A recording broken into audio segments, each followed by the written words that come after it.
रास्ते पे चलते हुए चाणक्य को यशोधरा की चिंता सता रही थी। उनके मन में अनेकों सवाल उठ रहे थे। अगर यशोधरा तक धनानंद के दरबार वाली खबर पहुंच गई होगी, फिर तो वो किस हाल में होगी।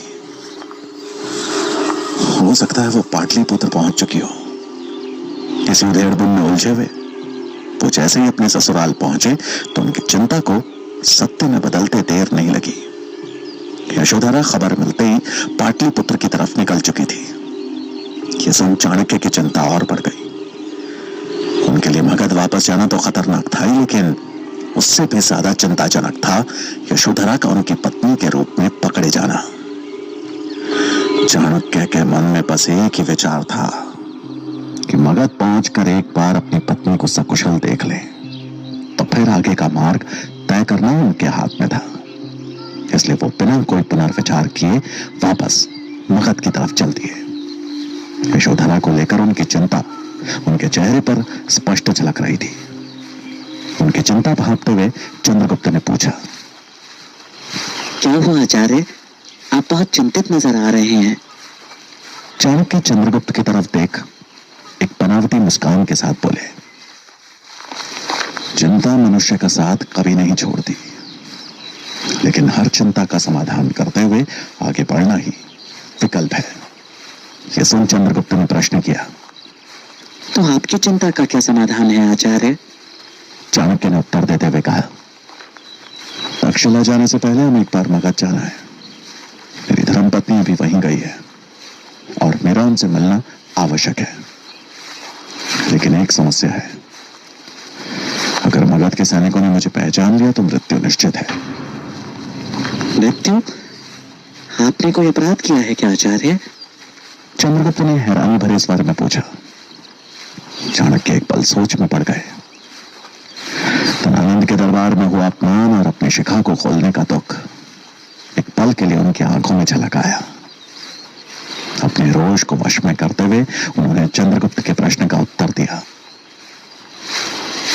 अपराध धनानंद के मगध में सच एक अपराध के रूप में ही देखा जाता है। और जब मैंने राजा धनानंद का सच से सामना कराने की कोशिश की तो उन्होंने मुझे अपराधी घोषित कर दिया और देश निकासा की सजा दे दी। लेकिन उनको नहीं ज्ञात कि अगर देश प्रेम एक अपराध है तो यह अपराध मैं मरते दम तक करता रहूंगा। ये बोलते वक्त चाणक्य का चेहरा गर्व से चमक रहा था। उसके बाद उन्होंने कुछ सोचते हुए कहा, एक रास्ता है जहां से हम मगध में प्रवेश कर सकते हैं। उस द्वार पर सुरक्षा सबसे कम रहती है। ऐसा कहते हुए दोनों मगध की तरफ बढ़ चले। चाणक्य जैसे जैसे मगध के करीब बढ़ रहे थे, अपमान के रोष के साथ पत्नी की चिंता भी बढ़ती जा रही थी। मगध की सीमा के समीप ही एक जगह ठहरकर चाणक्य ने सीमा का मुआयना किया और पाया कि अब इस हिस्से पर भी सुरक्षा दुगनी कर दी गई थी। धनानंद के सैनिक अपने हाथों में तलवारें लिए अंदर जाने वाले हर शख्स से कड़ी पूछताछ कर रहे थे। यह देख चाणक्य को समझ में नहीं आ रहा था कि यह सुरक्षा सिकंदर के खतरे को भांपते हुए बढ़ा दी गई थी या फिर उनकी चुनौती ने राजा धनानंद को सच में हिला दिया था। चंद्रगुप्त ने सीमा द्वार की तरफ देखते हुए पूछा, आचार्य, यहाँ तो बहुत कड़ी सुरक्षा है, इनसे लड़े बगैर अंदर प्रवेश करना मुश्किल है। चंद्रगुप्त की बात सुन चाणक्य कुछ सोचते हुए बोले, शस्त्र उठाना हर समस्या का हल नहीं होता चंद्रगुप्त। जब मुसीबत बुद्धिमानी से हल होने वाली हो तो शस्त्र उठाना मूर्खता है। यह कहकर चाणक्य ने वहां पास ही में दिख रही कुछ जड़ी बूटियों को पीसकर उनका लेप तैयार किया और एक वैद्य का भेष धारण कर चंद्रगुप्त को साथ ले मुख्य द्वार की तरफ बढ़ गए। चाणक्य भी अन्य नागरिकों की तरह कतार में लग गए कि तभी एक सैनिक ने कतार में उनके आगे खड़े पुरुष को अचानक से कुछ पूछताछ के बाद बंदी बना लिया। ये किसी को समझ में नहीं आया कि उसका कसूर क्या था, लेकिन चाणक्य समझ गए कि यह जरूर किसी राज्य का कोई गुप्तचर होगा और शायद इसी की तलाश के लिए आज इतनी कड़ी पहरेदारी लगाई हुई है। लेकिन अब बारी थी चाणक्य की। इससे पहले कि वो सैनिक चाणक्य से कोई प्रश्न करता, उन्होंने उसके सामने लेप रखते हुए उसे नमन किया और बोले, इससे पहले कि आप मुझसे प्रश्न करें, मैं आपसे विनती करता हूं कि अपने हाथ पर हो रहे इस घाव पर यह लेप लगाएं। मेरी चिकित्सा विज्ञान की शिक्षा कह रही है कि अगर इस घाव का जल्दी ही उपचार नहीं किया गया तो यह घातक बन सकता है। आप एक कर्तव्यनिष्ठ सैनिक हैं और एक आचार्य होने के नाते मेरा प्रथम दायित्व है मेरे और मेरे परिवार की रक्षा कर रहे सैनिक की हर संभव सहायता करना। चाणक्य की बात सुन वो सैनिक एक पल के लिए अचंभित रह गया, लेकिन उनकी आंखों में झलक रहे सत्य और करुणा के भाव को देख उसने बगैर कोई प्रश्न किए चाणक्य का धन्यवाद किया और उन्हें प्रवेश करने की अनुमति भी दे दी। अब चाणक्य चंद्रगुप्त के साथ अपने घर के निकट पहुंच गए, लेकिन गली में मुड़ने से पहले ही अचानक उनके कदम ठहर गए। चंद्रगुप्त ने हैरान होते हुए पूछा, क्या हुआ आचार्य, आप यूं अचानक रुक क्यों गए? चाणक्य ने इधर उधर देखते हुए कहा, धनानंद के गुप्त सैनिक मेरे घर के आसपास हो सकते हैं, जो संभवतः मेरी ही प्रतीक्षा कर रहे होंगे। तो अब क्या करें आचार्य? चंद्रगुप्त ने कहा, एक उपाय है, तुम एक भिक्षुक के वेश में मेरे घर जाओ। अगर कोई सैनिक यहाँ पे पहरेदारी दे रहा होगा तो खुद ही पता चल जाएगा। चाणक्य ने चंद्रगुप्त की तरफ देखते हुए कहा। चंद्रगुप्त ने हामी भरी और एक तरफ चल दिया। वो कुछ ही पलों में चाणक्य के घर के बाहर था। उसने हर तरफ नजर दौड़ाई, लेकिन वहां पे ऐसा कोई भी सैनिक या फिर गुप्त सैनिक नहीं दिखा। चंद्रगुप्त ने कुंडी खटखटाई और कुछ समय बाद यशोधरा ने दरवाजा खोला। यशोधरा का चेहरा चिंता में जैसे पीला पड़ चुका था। अपने स्वामी की कोई खबर न मिल पाने की चिंता उसके चेहरे पर साफ दिख रही थी। माता, कुछ भिक्षा मिलेगी? चंद्रगुप्त ने बड़े सहज अंदाज में कहा। यशोधरा का मन अंदर से विचलित था, लेकिन घर पर आए भिक्षुक को खाली हाथ तो नहीं भेज सकती थी। उसने एक मुस्कान के पीछे अपने दुख को छिपाया और चंद्रगुप्त को देखकर बोली, अवश्य पुत्र, घर में थोड़ा अनाज है, मैं लेकर आती हूँ।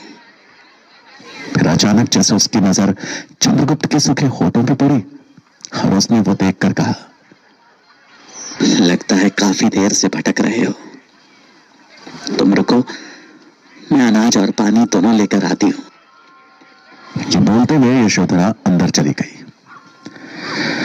चंद्रगुप्त यशोधरा की हालत देखकर हैरान था और साथ में चिंतित भी। यशोधरा की बनावटी मुस्कान के पीछे का दर्द चंद्रगुप्त को साफ नजर आ रहा था। कुछ ही समय में यशोधरा एक कटोरी में अनाज और पानी लेकर दरवाजे के पास आई तो सामने खड़े चाणक्य को देखकर खुशी से पागल हो गई। उसके हाथ से पानी का लोटा छूट गया। चाणक्य भी अपनी पत्नी को सकुशल देखकर खुश थे। दोनों की आंखों में आंसू छलक आए। आप कहाँ थे? आप, मैं कितनी चिंतित थी, कहाँ चले गए थे आप? और ये बच्चा, ये आपके साथ है? यशोधरा ने अचानक से जैसे प्रश्नों की बाढ़ सी लगा दी।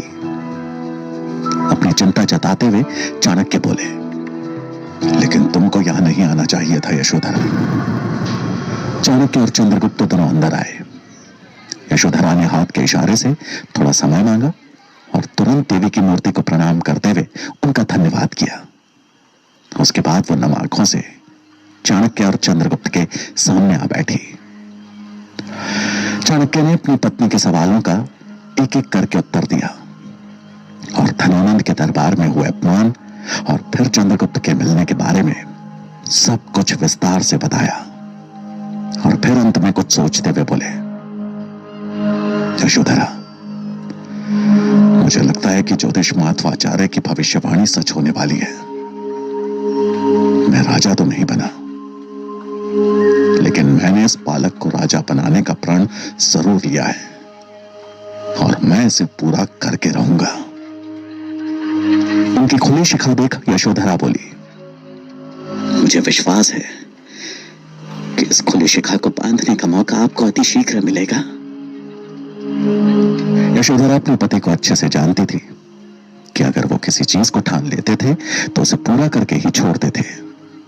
वो भी अभी अपने पति के इस निर्णय में भागीदार थी, लेकिन सबसे ज्यादा खुशी उसे यही थी कि चाणक्य सुरक्षित थे, उसके पास थे, क्योंकि पूरे नगर और दूर गांव तक फैली अलग अलग अफवाहों ने उसकी रातों की नींद उड़ा दी थी। कुछ लोग तो कह रहे थे कि धनानंद ने किसी ब्राह्मण को मृत्युदंड की सजा सुनाई है, और कोई कह रहा था कि एक ब्राह्मण ने जब धनानंद का अपमान करने का साहस किया तो उसने उस ब्राह्मण को बंदी बना के कारागार में डाल दिया है। लेकिन आज सच को सामने से जानकर उसे तसल्ली थी, अपने पति को सुरक्षित देख उसे खुशी हो रही थी। रात को जब यशोधरा भोजन की तैयारी कर रही थी तभी चाणक्य रसोई में आए। उनके हाथ में एक प्याले में रखा गाढ़ा सा पदार्थ था, जिसे देखकर यशोधरा ने उत्सुकतावश पूछा, ये कैसी औषधि लेकर आए हैं आप? आपकी तबीयत तो ठीक है ना? औषधि नहीं, विष है ये सुनकर यशोधरा सन्न रह गई और संदेह भरे भावों में उसने पूछा, विष? लेकिन ये किस लिए है स्वामी? ये चंद्रगुप्त के लिए है। एक बालक को जहर देने की बात जानकर यशोधरा के होश उड़ गए। उसे नहीं समझ आया कि चाणक्य ऐसा क्यों बोल रहे हैं। एक छोटे से बालक को इतना घातक जहर देने की बात क्यों कर रहे हैं वो?